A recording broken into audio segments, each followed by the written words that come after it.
Hi, everybody, and welcome back. And thanks for starting off the last few days of programming for 2020. Usually that's a little more painful to say, but I think this year is gonna be gone without many complaints.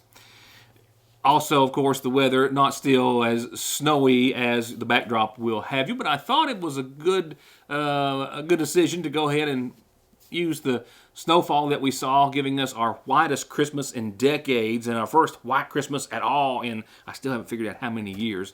But the video behind me, I actually used that for tonight's backdrop, and that is during the overnight on Christmas Eve, Christmas Day. I think that would technically be around 2 o'clock in the morning or so, if I'm not mistaken. I might be able to see on the clock there. Nevertheless, I thought it made for a much more festive sight. Wow, what a white Christmas it was. It wasn't a good Christmas for everyone. A great number of obituaries to pass along to you tonight. A McGoffin County man died in a tractor accident on Christmas Day, clearing snow in his little community here in McGoffin County. And another man arrested for apparently either trying to hide or change the location of the body of another man who had overdosed in a residence in McGoffin County. And, of course, a lot of information COVID to discuss. Before I go any further, if you're waiting to hear if the stimulus checks are going to be $600 or $2,000, I still don't know. I might have an update before I leave you, but just a few moments ago, at my last check, the House had still not at least reported out a vote. Of course, as we know, the stimulus package finally approved last week. Most everyone coming to an agreement, and then the president saying that he was going to veto it unless those $600 stimulus checks were turned into $2,000 stimulus checks for each individual in the United States. That would, of course, meet the guidelines, income and otherwise. And then that, of course, resulted or was followed by President Trump then signing that stimulus package, which had the $600 checks still attached there too. But the Democrats then, over the course of the weekend, came up with another package that will go above and beyond that, leaving everything else intact in the original one, but changed the checks from $600 to $2,000 each. That vote was to come today. Like I said, just before I sat down, it had not as of yet. And if it does before I leave you, I will certainly let you know.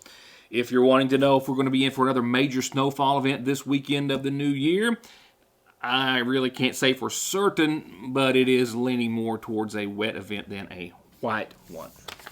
I'll have more, though, on your forecast in just a few moments. Right now, tragedy struck Christmas Day. A McGoffin County man clearing the snow from the roads and drive, I believe, to his community of Birch Branch off of Burning Fork.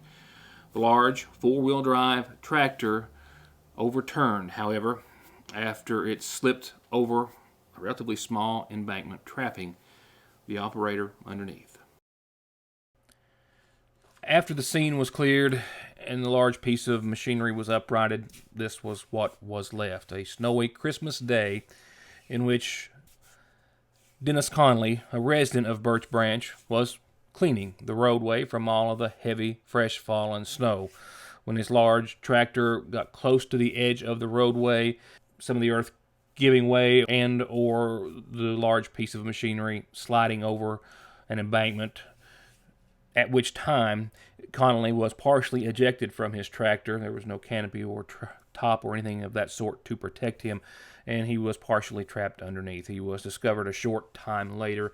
EMS, rescue, and other personnel were called, but Connolly was pronounced dead on the scene. The 70-year-old McGoffin County man leaving behind a great number of family, friends, neighbors, and church families as well. And funeral services in his honor have been set, and his obituary listing will be included in tonight's listings in just a few moments. For now, I'll be right back.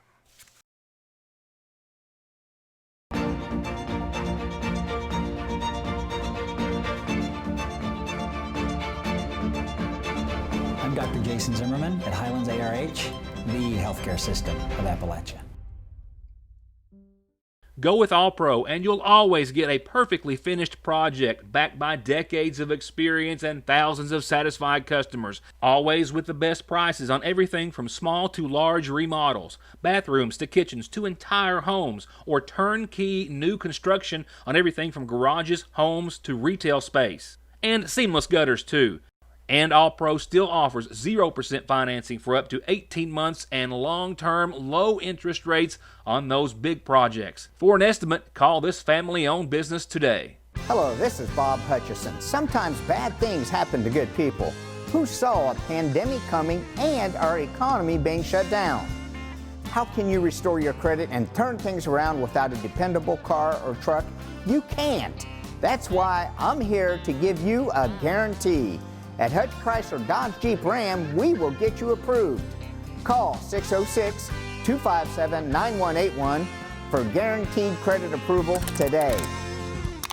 Drive safe and save this winter at Conley Tire in Staffordsville, or just go to conleytire.net to see the latest specials on thousands of all-season snow and off-road tires in stock every day. And don't forget, tires, wheels, and lift kits make great Christmas gifts too, and you can take 6 months to pay with no interest at Conley Tire, 297-2424. It's the most wonderful time of the year, and as always, Appalachian Wireless has the most unbelievable sale. Appalachian Wireless has made shopping for the holidays safe and more accommodating to meet the needs of our customers. The one-day sale of years past is now a rest of the year sale. Simply visit one of our 27 retail locations and get what you need through the end of the year, or reserve online to make an appointment for the phone you want, and we'll call you when it's ready. Happy holidays. We are you. We are Appalachian Wireless. In other headlines tonight, a McGoffin County man remains jailed on trafficking in heroin and failure to render aid, and at least one other charge after being arrested by the state police from Post 9. The citation, the only information that I have to go on as of right now, saying that the following individual was at a residence where another McGoffin County man, we believe to be a McGoffin County man, that person identified in the report, but that had overdosed and died at that residence. And this individual was said to have been there as well, taking part in the drug activity and also hiding or altering the location of the deceased. While I am attempting to gather some other details about the ongoing investigation and the death itself, State Police Officer Joe Weddington arrested this man, 37-year-old James Allen of Sayersville, at 1:15 a.m. on Christmas Eve that morning at a residence or location on Howard Branch Road. It says, per Weddington's citation, that in reference to a death investigation, the officer and or officers found a granulated substance in plain view upon entering the residence, and that James Allen identified it as heroin and possible fentanyl. There was also a set of scales said to be located near the drugs. Trooper Weddington also saying that Allen stated that he and two other people were taking the drugs, and that one of the three had overdosed, and that Allen stated to authorities after they arrived that he had moved the body. No reasoning or explanation was given for as to why. But the trooper also saying that Allen did not contact or call for help, any emergency medical personnel or otherwise. While the case remains under investigation, he is charged with failure to render aid, possession of drug paraphernalia, and trafficking in a controlled substance, first offense, that being heroin. I've got a lot to talk about COVID-wise, and a lot of it is vaccine-related, and it's all very important. While I gather just a few more details, I do have also a lot happening on tonight's McGoffin Farm Bureau community calendar, starting off with a bunch of birthdays. The first, a bit belated, but Hubert, that's on me because your family called it on Wednesday. I just wasn't in on Wednesday, so a bit belated, but still very happy 84th birthday to Hubert Blanton from all of your granddaughters, family, and friends. Happy 84th, and a couple of days on top of it to Hubert Blanton. Happy birthday to you. Also, birthday wishes going out to Elma. Happy birthday, Elma, celebrating her birthday today. This, of course, from Joe and the rest of the family, wishing you lots of love and all the best. Happy birthday to Elma Carroll today. Happy birthday. And a big 8th birthday, it says, to Dro Reed from all of your family as well. 8 today. Happy birthday, Dro Reed. Happy birthday to you too.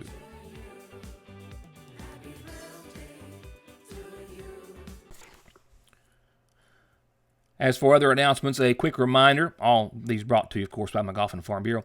Rumpke will be observing New Year's Day this Friday, so Friday's garbage will be collected this coming Saturday, just like Christmas Day's was on this past Saturday. Thank you from Rumpke, and Happy New Year's. If you've got an announcement that you need on the calendar, and that's, of course, for birthdays and anniversaries too, send them to me any way here that you can. And if you want those printed in the paper, that being the Sayersville Independent for birthdays, birth announcements, and anniversary, they're free there too. But send those via email to Joe, J-O, at SayersvilleIndependent.com. And a quick reminder, everyone is out of the Sayersville Independent office until next Monday. It's the annual week off between Christmas and New Year's for the paper staff, so keep that in mind. With that said, funeral services provided nightly by the McGoffin County Funeral Home, and tonight they detail arrangements that were held earlier today for 57-year-old Randy Lynn Minix of Sayersville, the husband of Leatrice Patrick Minix. He passed away on Tuesday, the son of the late Edward Minix and Dora Smith Minix. He is survived by his wife, as well as son Joshua and 7 brothers, Edward, Samuel Joseph, Matthew Allen, Gregory Lee, Adam Curtis, Jamie Dwight, Chadwick Neal Minix, 3 sisters, those being Lydia Colvin, Rebecca Bolin, and Tina Prater, and 2 grandkids. Services again held earlier today. As services were also held earlier today for 76-year-old Kay Elsie, Clara K. Lovely Elsie, who passed away at 76 this past Wednesday. The 6th child of 10 to the late Ossie and Hortense Lovely. She was married to Charles Elsie, who preceded her in death. She's survived by her children, Penny Howard and David Elsie, Charlene Mullins, Garland Elsie, Linda Tunis, Lisa Carty, Roy Elsie, Wayne Elsie, Bobby Elsie, and Sandra Bolin, as well as 8 grandchildren and 13 great-grandchildren. Services again held earlier today. Carmelita McCarty Vanhoose, 81 of Sayersville, passed away Saturday the 26th at the Sayersville Nursing and Rehabilitation Center. The daughter of the late David Jesse and Virgie O'Wright McCarty. She's survived by sons Ralph, Victor, and Jerry Vanhoose, and daughter Belinda Joyce Vanhoose Jordan. 8 grandkids and 16 great-grandkids. She was preceded in death by her husband, Reverend Ralph D. Vanhoose, and a son Philip. Services will be held tomorrow at 1 from the McGoffin County Funeral Home. Friends can visit the funeral home after 10 in the morning. 86-year-old Pauline Howard of Southeast Licking River Road passed away Saturday. The daughter of the late Kendall and Polly Ann Wireman. She survived by her daughter, Kathy Howard of Sayersville, brothers Ramey and John and Bobby Wireman, sisters Sella Madge Plomsk, Alice Mangrum, Drethia Lynn Wireman, and a grandson and 3 great-grandsons. She was preceded in death by her husband, Sammy Howard, and funeral services will be held in her honor tomorrow at 1 from the Church of the Living God. Friends can visit the church after 11 in the morning. 70-year-old Dennis Conley of Birch Branch in Sayersville passed away on Christmas. The son of the late Ernest Bowe and Donna Ruth Bradshaw. His wife, Charlene Brooks Conley, and brother Tommy Conley preceded him in death as well. He's survived by sons Scott Conley and Brian Eric Conley, sister Lenora Blackburn, brothers Frank and Ray Conley, and a number of grandchildren. Funeral services for Dennis are going to be held this Wednesday at 3 from the Bradley Free Will Baptist Church on Burning Fork. The family will welcome friends Wednesday morning at 11 and any time prior to services. Wednesday at 3. 55-year-old Christine Collins of Clay Lick Road in Moorhead, formerly of McGoffin County, passed away on Christmas Day as well. The daughter of Brenda Williams Shepherd and her husband Virgil of Sayersville. Christy is survived by her husband, local attorney John C. Jack Collins, and a son, Joshua Adams of Clearfield, as well as 2 grandkids. She is as well survived by brothers Alan Shepherd of Sayersville and Mark Shepherd of Prestonsburg, and sister Marcia Shepherd of Martin. At her request, no services were planned. Arrangements are still pending for 57-year-old Wayne Vanhoose of Blanton Cemetery Road in Sayersville. He passed away on the 24th on Christmas Eve. Arrangements to be made soon at the Sayersville Funeral Home. And arrangements as well pending for 32-year-old Larry Neal Fletcher of Sayersville, who passed away on Wednesday, December the 23rd. Those to be announced soon by the McGoffin County Funeral Home. Nearly everything today is about being safe and well, and Parkway Pharmacy has 2 great ways to get your prescriptions quickly, safely, and conveniently. Simply pull up curbside and call and let them know you're there, or circle around the building and drive through. And just in, a fresh inventory of Atalo, premium CBD oil and cream products for managing pain, anxiety, depression, rest, digestion, and more. All at Parkway Pharmacy in Salyersville. Hello, Bob Hutchison here for Hutch Chrysler Dodge Jeep Ram. Have you been turned down or had a dealership make you feel unwelcome? Well, come on into Hutch. We guarantee you'll be approved, and we can't wait to put you into the truck or car of your choice. Right now, get employee pricing on Jeep Gladiator, Cherokee, Grand Cherokee, Renegade, and Compass. And remember, at Hutch, you're guaranteed to be approved. Know that life cannot come to a complete standstill because of the pandemic, but we can make sure that you can continue to bank safely and securely by calling either branch of the Salyersville National Bank to schedule any in-lobby services, or by using either of our drive-thrus. Mondays through Fridays, the main drive-thru is open from 8 until 3, and the branch drive-thru is open from 8 until 5, and the branch drive-thru is also open on weekends, Saturdays 8 until noon, with ATMs available 24/7 at both locations. Or by taking advantage of our completely free 24-hour internet banking and bill pay, banking by phone, remote deposit, automatic payment services, and more. Salyersville National Bank, always making your banking easier and safer. There is never a good time for a breakdown. They will happen, and your car at some point is going to need some repairs and maintenance. And Black Smoke Performance is open and here with professional, fast, safe service. And they now have certified full air conditioning, diagnostics, and repair to keep you cool in whatever you drive. Black Smoke Performance, 349-8785. Same 6 decades of experience, same undivided dedication and focus on winning your case. New location. The law offices of McFarland and Tinker are now located on Route 114 in the former McGoffin Farm Bureau location. Motor vehicle accidents, Social Security disability, SSI claims, wrongful death and workers' compensation and work injury cases. Call 349-9000. McFarland and Tinker. Turning to our state COVID update first. Saturday, the state of Kentucky reporting 764 new cases, one of the lowest case counts we've had in, of course, months, but it's the Saturday of Christmas, and, of course, not much testing taking place.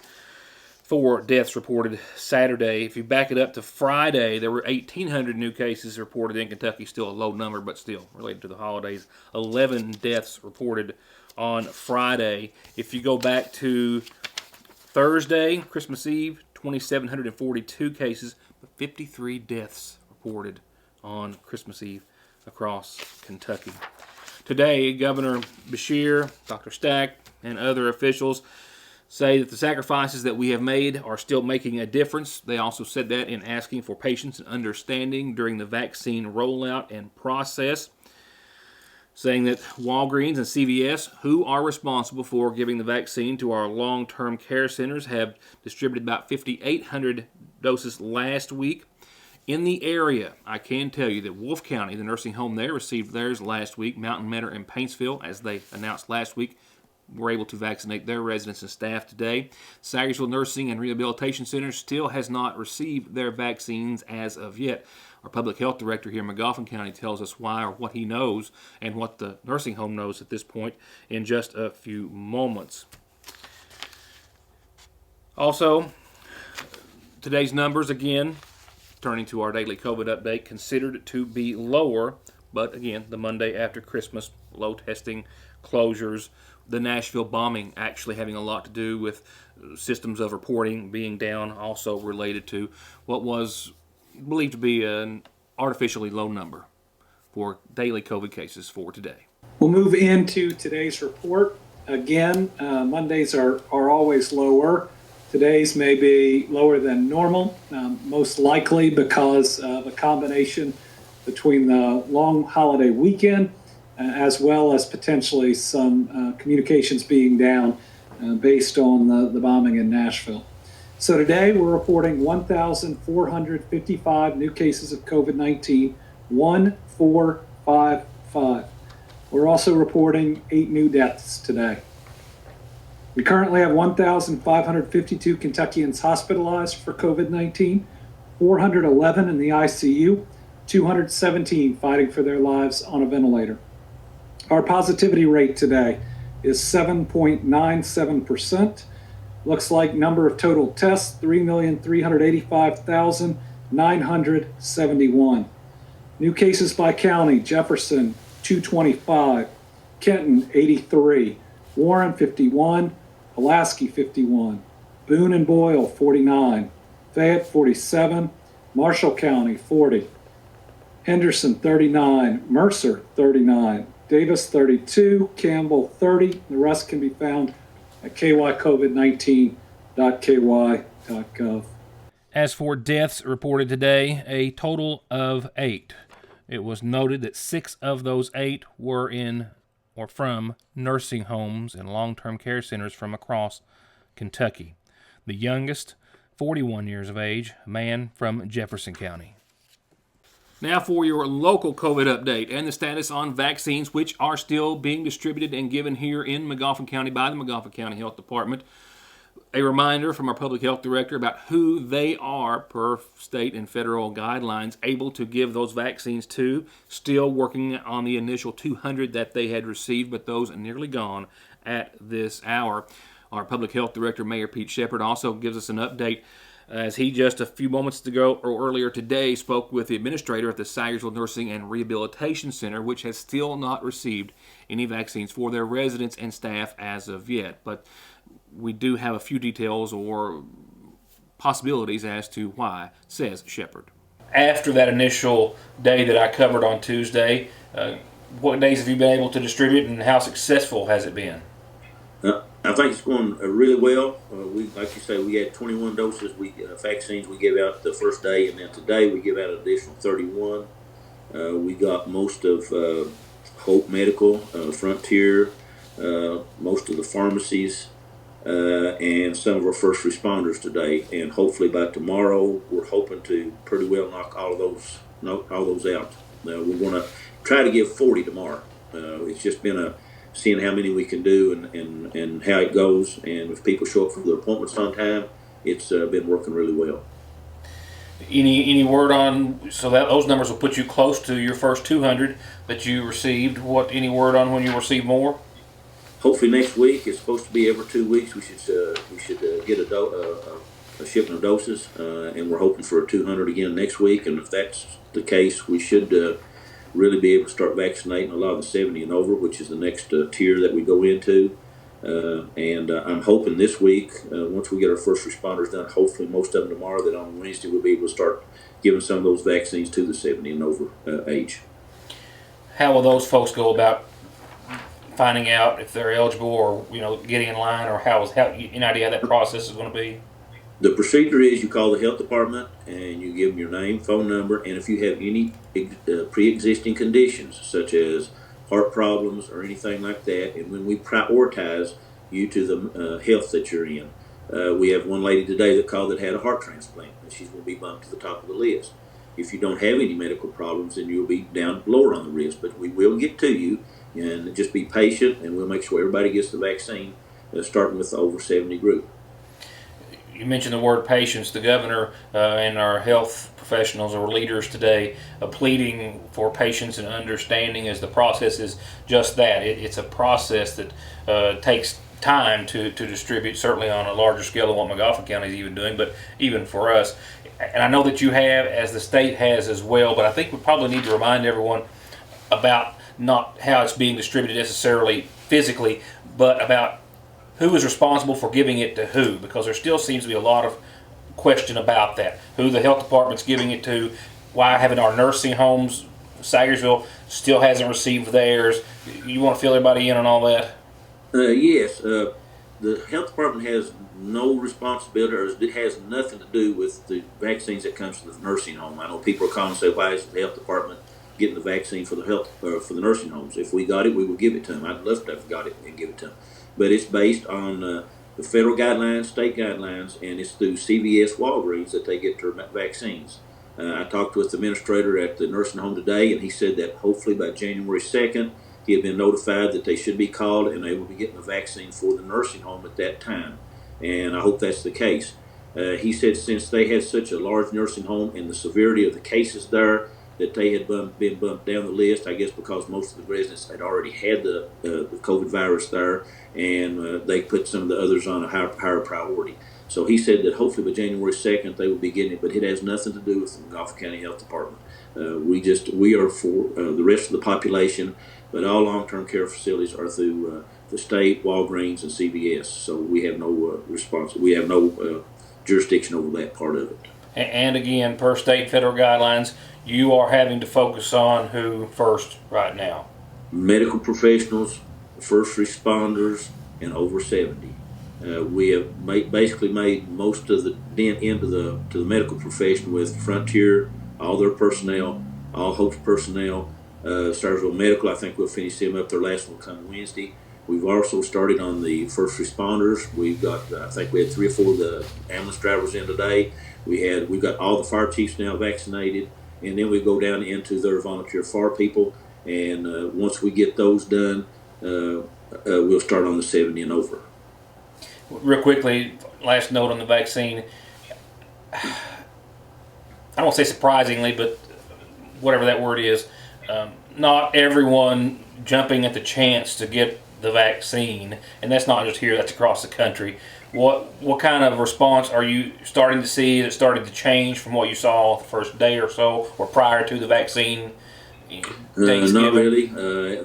People must have already made up their mind before it ever came out what they want to do, whether it's good, bad, or it caused side effects or not. We haven't had anybody that's had side effects yet that's taken the vaccine, but I know a lot of our first responders have decided not to take it, and I think that's wrong, or that's the bad decision. I'm gonna say it's wrong. It's bad. It's their decision. They can do what they want to. But these people, the vaccine, I think, will work. It will knock our hospitalization down, the death rate down, and keep you from getting sick. So I'd encourage everybody that if you have a chance to get the vaccine, go ahead and call the health department, get your name on the list so we can get you the vaccine as soon as possible. So it's been Wednesday, 5 days now, 6 counting today. As far as having any recent numbers, what numbers did we receive? The state had some very low numbers today for a lot of understandable reasons, the holidays, closures, things of that nature. What kind of cases have we seen tally up in the last 6 days? Since Christmas week, from Christmas till Sunday, we had 4, and we had 2 additional ones today. One of those is hospitalized, and one of those was from the nursing home. So I think it was a new tenant that had moved in up there. They moved into the nursing home there, but they are hospitalized. But we had 6 total from Christmas till today. Now that's going to leave me with one last order of business, and it is not as walloping white as what was really kind of starting to be considered over the course of your Christmas weekend, models going all over the place. And I'm not saying that they're not going to jump back and forth and end up somewhere else from where they are right now. But right now it does look as though it's going to be more of a wet than white event, wrapping up 2020 and kicking off 2021. Yeah, if you hadn't seen it over the course of the weekend, there was 3 or 4 different systems, which are still in play weather-wise, but there was a potential for all or most of them to kind of come together simultaneously, or we'll say cumulatively, and the snowfall totals were off the charts. They were being compared to the blizzard of 93 and the like, and wow, it was just impressive. But as quickly as all that started to develop, it's kind of fizzled out and looking more like a rain event for us, not a major flooding event or anything of that nature, but I'll get to that in a second. Tonight, 24, mostly cloudy, and northwesterly wind 3 to 6 degrees will wrap up the rest of your Monday. For your Tuesday, mostly sunny tomorrow, but not all that warm at all. 38 degrees will be about our high. It's going to be dry start to finish, partly cloudy tomorrow night, and a low of 25 for your Tuesday. Midweek, 55 though, mostly sunny degrees, a pretty nice Wednesday to say the least. It's going to be breezy with that, winds out of the south or so, 6 to 10 to 22 miles per hour at times on your Wednesday. So a breezy but definitely mild Wednesday, right around 55. And then it's on to the last big hurrah of 2020. New Year's Eve. Still holding on to the low 50s, but mostly cloudy, and showers are likely New Year's Eve. Really mainly afternoon on your Thursday. A 70 to 80% chance of showers that will just wind up 2020 on a soggy note, and pretty much on par, if you ask me. New Year's Day, those showers and rain might linger on to about midday, or maybe some lingering showers thereafter, but mostly cloudy and warm. 64 degrees for New Year's Day, so while it will be cloudy, it will be warm after somewhat of a wet one. Saturday, 44 though, as the next system rolls through. Mostly cloudy, a 20% chance of some rain and or snow on your Saturday. Sunday, 46, partly sunny and dry. Monday, 44, partly sunny, and another slight chance of some precipitation still. And remember, like I said, I know there's still a few days between now and then. I suspect this forecast will jump back and forth a bit, perhaps so not to the extreme as what we were expecting, at least a day or two ago. But stay tuned. It's the weather. And that's it for what will be one more short week of programming, the last for 2020, obviously, but still a lot of news to come between now and New Year's. And I'll see you with more of that tomorrow night. Again, thanks as always for watching.